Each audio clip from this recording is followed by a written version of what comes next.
తెలంగాణలోని రైతులందరికీ నమస్కారం. రైతులకు సంబంధించిన రైతు బంధు, రైతు భరోసా, రైతు రుణమాఫీ తదితర అంశాల గురించి అప్డేట్ అందిస్తాను. తప్పకుండా సబ్స్క్రైబ్ చేసుకోండి, వీడియోస్ లైక్ చేయండి. ఇక విషయంలోకి వెళ్తే తెలంగాణలో రైతు రుణమాఫీపై బిగ్ అప్డేట్ అయితే వచ్చింది.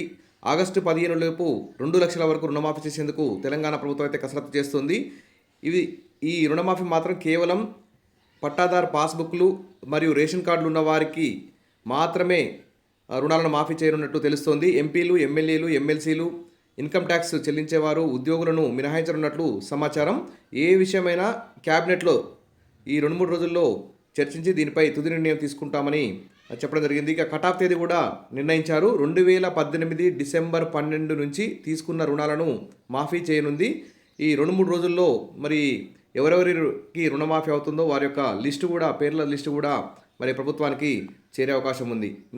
రుణమాఫీ కటాఫ్ తేదీ ఖరారు 2018 డిసెంబర్ 12 నుంచి 2023 డిసెంబర్ 9 వరకు తీసుకున్న రుణాలను మాఫీ చేయాలని కటాఫ్ తేదీ నిర్ణయించారు. ఒక్కో కుటుంబానికి 2 లక్షలు మాఫీ అవుతుంది.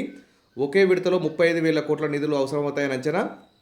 భూమి పాస్బుక్ ఉండాలి, రేషన్ కార్డు ఉండాలి, ఆధార్ కార్డు ప్రామాణికంగా మరి ఈ రుణమాఫీ అయితే చేస్తారు. ఏదైనా ఈ క్యాబినెట్లో 2-3 రోజుల్లో డిసైడ్ చేయడం జరుగుతుంది. ఇంకో పేపర్లో కూడా పాస్బుక్లు, రేషన్ కార్డులు ఉన్న వారికే రుణమాఫీ, ఆదాయ పన్ను చెల్లించే వారికి, ఉద్యోగులకు రుణమాఫీ లేదు. ప్రభుత్వానికి అధికారులు ప్రతిపాదనలు అయితే పంపించారు. తెలంగాణ క్యాబినెట్లో ఈ 2-3 రోజుల్లో సమగ్రంగా చర్చించి నిర్ణయం తీసుకుంటామని చెప్పేసి ఇక్కడ ప్రభుత్వ వర్గాలు అయితే తెలియజేస్తున్నాయి. ముఖ్యంగా కటాఫ్ తేదీ అయితే ఇక్కడ చూడండి ఒకసారి. 2018 డిసెంబర్ 12 నుంచి 2023 డిసెంబర్ 9 వరకు తీసుకున్న రుణాలు మాత్రం మాఫీ అవుతాయి. అప్డేట్ రాగానే అందిస్తాను. Wish you all the best. Thank you.